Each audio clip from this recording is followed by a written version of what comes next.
In this video, we will continue to look at the introduction of the object. We had the class defined from the previous video, and we instantiated a couple of objects called time 1 and time 2, and we had some constructors to deal with those. And we also had one function that was used to write out the time of day. Let's pick up from there. The first thing I want to do is to add a couple of, actually 3 more functions to the class.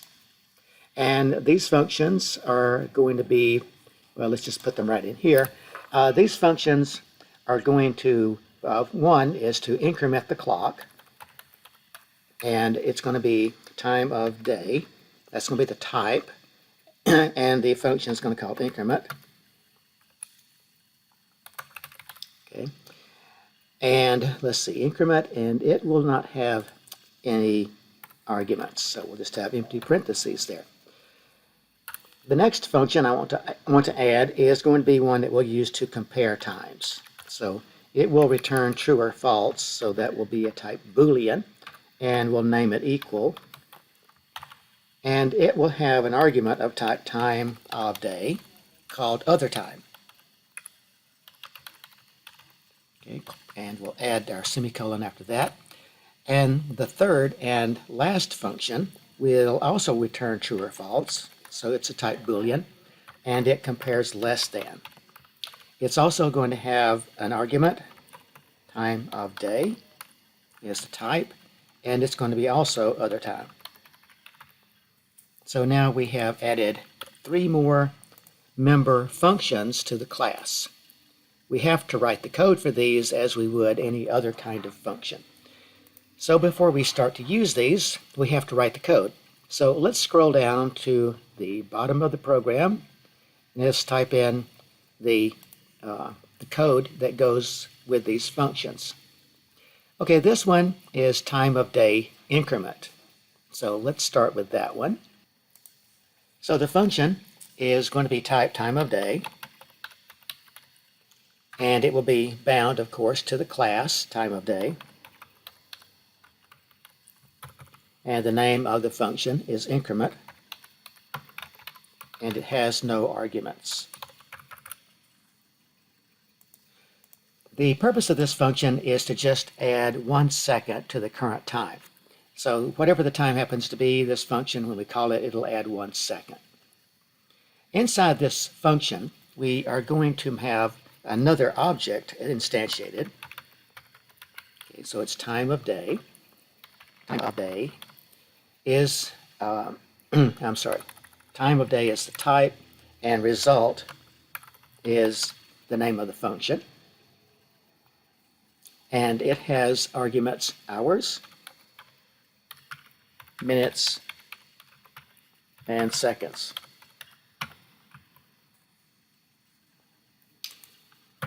Okay, so let's look at this. Remember that we can use the class to declare the type of a variable, and in the terminology we're using now, we're actually making the result is going to be an object. So the object is of the same type as time of day, and when we are declaring it, we are giving it 3 parameters: hours, minutes, and seconds. So within this function, we're going to use a constructor when we declare time of day. And the constructor that we will be using is going to be this one up here, because it has 3 formal arguments. So now we are going to use this variable or object result inside the function time of day. This is a function that will return a value. So let's go down to the end of the function, and let's do our return. And result is the thing that is going to be returned. Notice that result is declared up here as an object of type time of day, and this function is also of type time of day. So the same rules for functions do still apply here. Okay, so to begin with, we need to increment the seconds. So let's take the seconds field of result, and let's write it like this: result dot seconds plus plus. So what we're doing is we are accessing one of the private variables of the type or object class time of day. So we're going to take whatever the current seconds happens to be, and we will increment that, and we will assign it over here to result.seconds. Now we have to take into account the possibility that we are at the boundary of a minute and then of an hour, and if we are at 59 seconds, we have to update the minutes. So we have to type in several if statements now. So if results.seconds is greater than 59, then that means we need to increment the minutes. So we will set result.seconds equal to 0, and we will set result.minutes equal to result.minutes plus plus. And let's put a semicolon right there. So if we are at the boundary of a minute, then we will update our seconds to 0, and we'll set the minutes to minutes plus 1. Well, what if the minutes happen to be 59? Well, now we need to update the hour. First, I need to fix my typo right there. So we have another if statement. So if result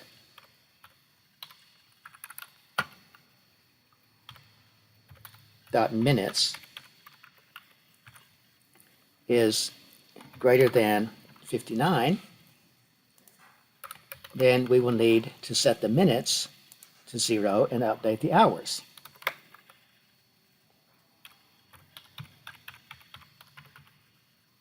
So result.minutes is 0. And let's add 1 to hours.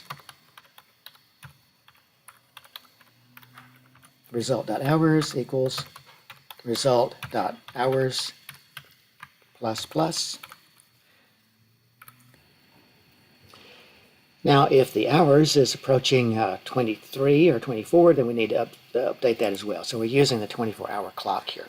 So we add another if statement. So if hours is greater than 23, then we need to update the hours clock because we have moved into a new day.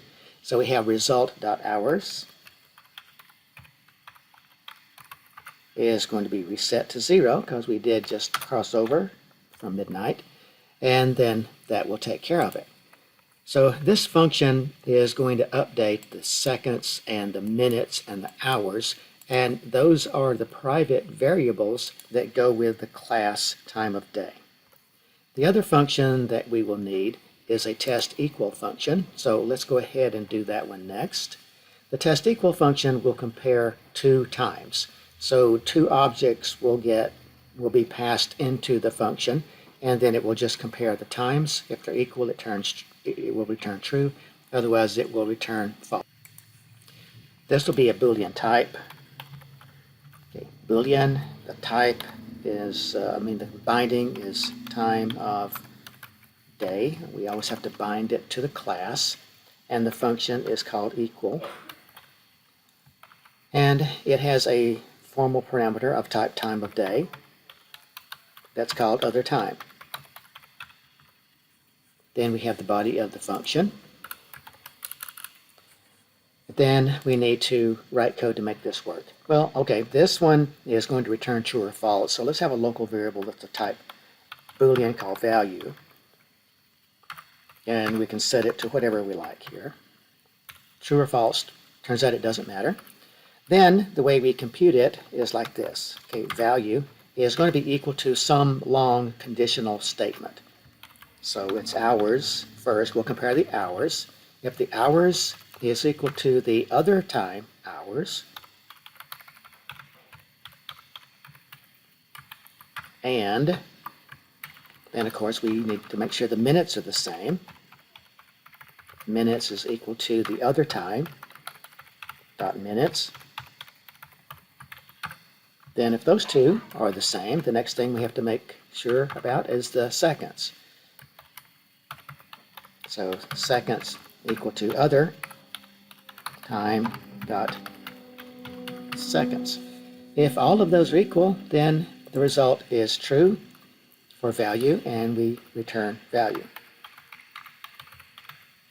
If any of these are not true, then the whole thing is false, and we return false. So this little Boolean function will determine whether the two times that it works on are equal or not. So this function will compare two times, and one will be, if one's less than the other and the order will make a difference, then it will return true. All right, so we are going to need a Boolean type, time of day, binds it, and less than is the name of the function. It has one formal parameter, time of day, other time, like the previous function.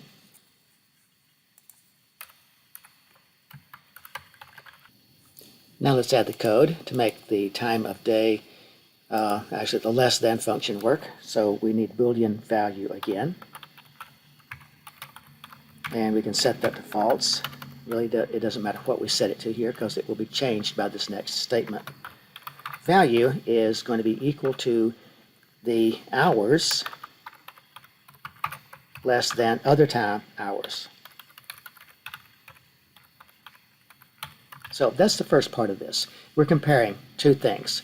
Now, one of these you'll note is hours that doesn't have other time associated with it, and the other thing we're comparing is other time dot hours. These are hours from two different objects that we're comparing, and we'll see how that works when we call the functions shortly. But regardless, if hours is less than other time hours, then this thing is true. But the hours could be equal, so we need to test to see when the hours are equal but the minutes are different. So we need an OR function here. And let's drop back and type this on the same line. This is going to get pretty long. So the OR possibility would be that the hours would be equal to the other time hours, but the minutes could be different. Okay, left out the R. So we need an AND. The minutes is less than other time dot minutes. If that's true, then the hours will be the same, but the minutes will be different. So if this one is less than the other time minutes, then this will also be true. The third possibility then would be if both the minutes and the hours are the same, but the seconds are different. So let me just copy this and do a bit of editing so I don't have to type so much. So we still have the same thing here. If the hours are equal and the minutes, let's change that to equal, and then we'll come back and do the seconds down here. The seconds would be less than other time dot seconds.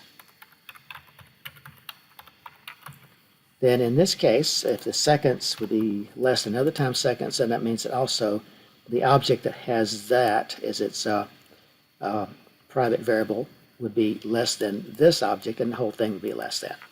At any rate, that long expression returns true if the hours of one, minutes, and so on of one is less than the other. Otherwise, it returns false. So if they're equal, or if the object that comes in with the dot notation is less than the one that comes in here, it will be false. Either way, we will return value. Semicolon there, semicolon there.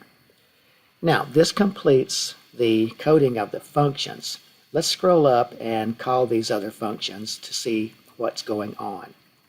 Let's scroll up here. It says compare the times time 1 and time 2 for equality.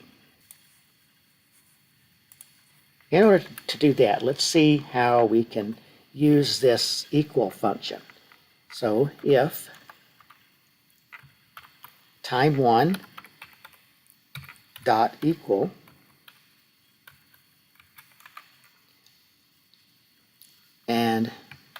pass in time 2 here. Then we see out the times are equal with an end line. But let's make that be a C out. It looks like it's supposed to be a C in.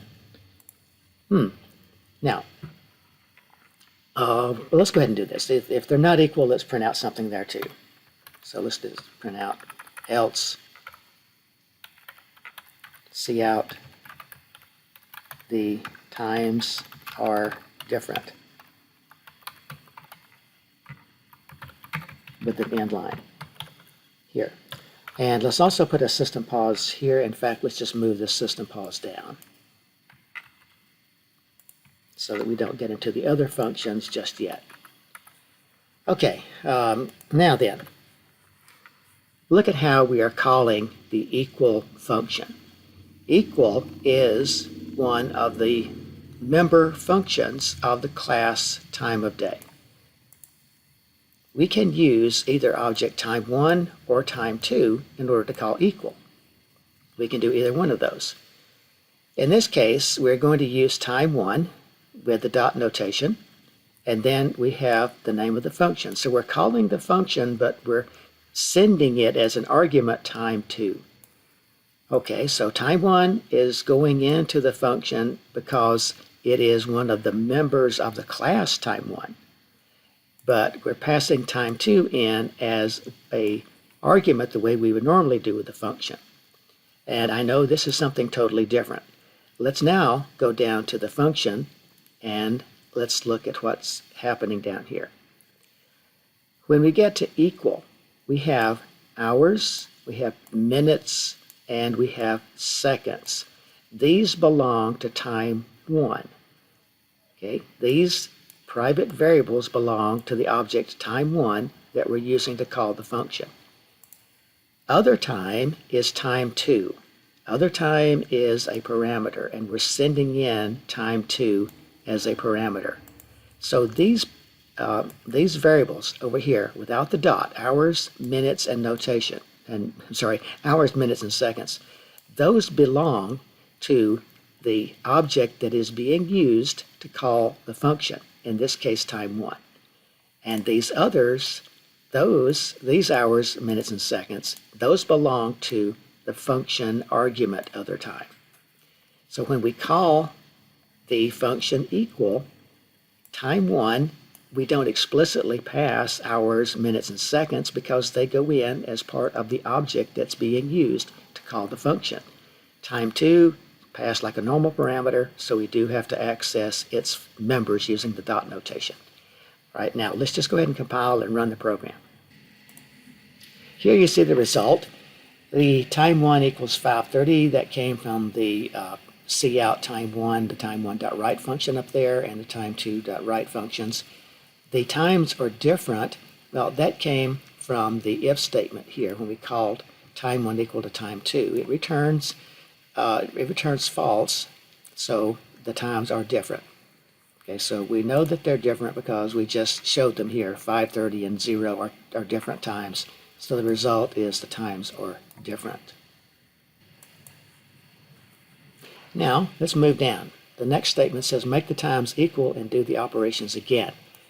Okay, so I'm just going to move my system pause down as we work our way through the rest of this program. So if we want to make the times equal, then it turns out there's a very easy way for us to do this. Note, if I say time1 equals time2, then I don't get any errors. So with an object, and in fact with a struct, if you wanted to copy the entire contents of one object to another, then we can do this with a simple assignment statement. So this will set the times to be the same, and this thing is called an aggregate.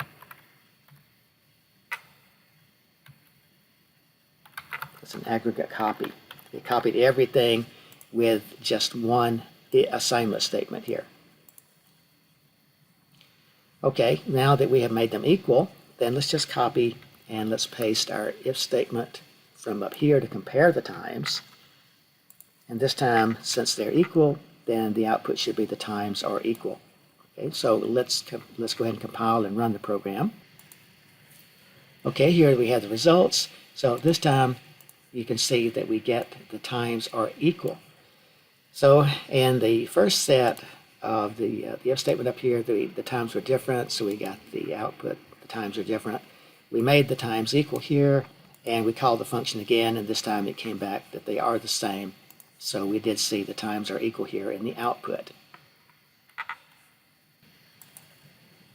Now let's increment the time and compare them again. This illustrates how we'll use the increment function also.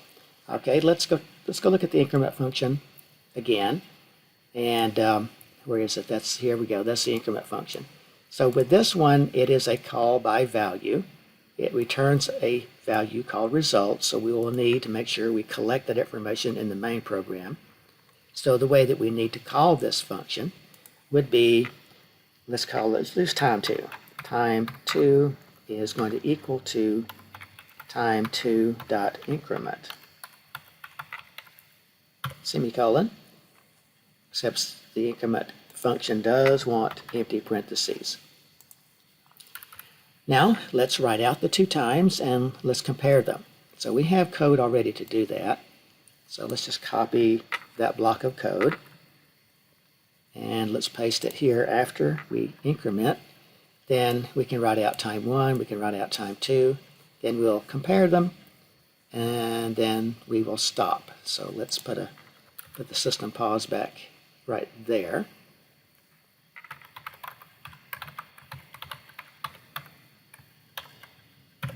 And let's build the program, run the program. Now as we work our way down through the program, here's the output that we have. So the second time through, when we set the times to be equal, we were up here. And now when I increment time 2, we'll see both of them were 0. So when I increment time 2, it comes back as 1 second. So this line here, we incremented time 2, it went from 0 to 1 second. Then we output time 1 and time 2. That's what you see here. Then we moved on to compare the times with the if statement, and since 0 is less than or different than 1, then we get the result back that the times are different.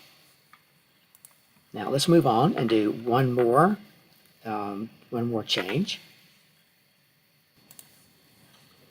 Now let's move the system pause down again, and this one says we want to instantiate a time near the end of the day. Alrighty, well, instantiate, that's the fancy word we're using now with object-oriented terminology. It really means we're going to declare a variable. So we'll instantiate an object. Well, the name of the class is time of day, and let's just call it time 3. And we'll instantiate it near the end of the day. We want to try out our increment function and see if it crosses over midnight, okay?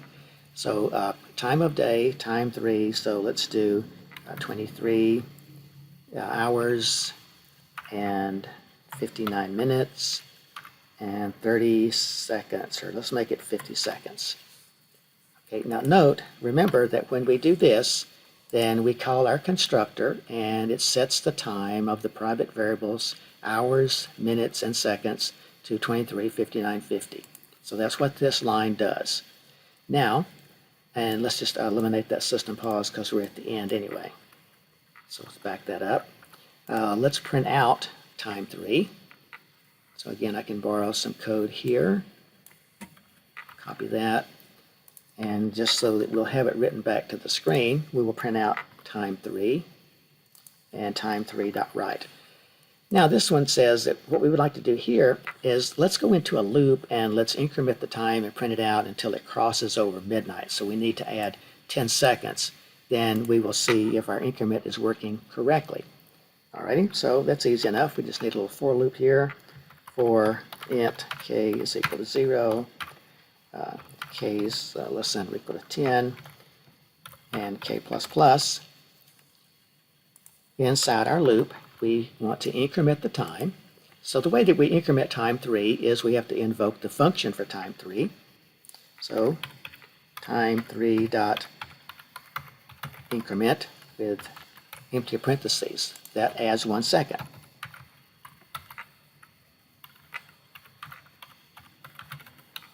That's what this does when we call time 3 increment. Then let's just print out the time. We don't need to do that cout statement for the value. Let's just do time 3 write, and then if we want to write these on separate lines, we'll do the cout and put an end line here. Like that. So we will go through the loop, and k does need to have a value, doesn't it? K is 0. So we'll go through this loop 10 times, we'll increment, and then we'll write out the values. So now let's compile and run the program. Here's the result, and as it turns out, I made a common mistake. The time is not being incremented at all. And the reason the time was not being incremented is because I forgot that when we call the increment function, it's called by value. So remember, we have to collect the data that's returned by the function. So I should have time 3 is equal to the call of the function. So then when the return statement returns something, then it goes back into the variable time 3. Now, okay, now let's try this one more time. So we'll build it and run the program again. Now you can see that the result is what we would expect. So inside the loop, we start with time 23, 59, 50, and we add a second. Each time we call increment, we add a second. We call the write function to print it out.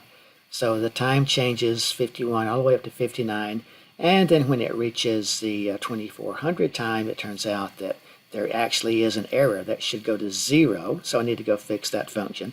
But you can see how the increment and the write function output the values for the time.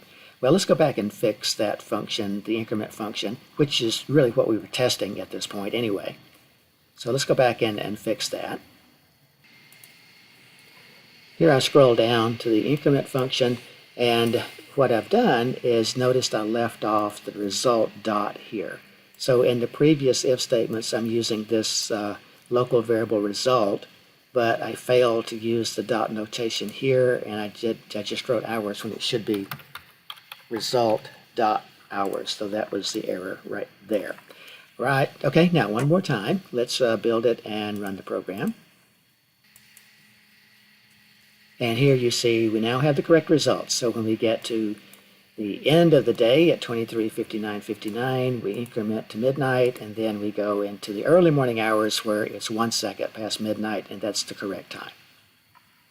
Okay, now given all that, let's just stop and go back and look at a few of these things. Remember, when we call the functions, we use the dot notation.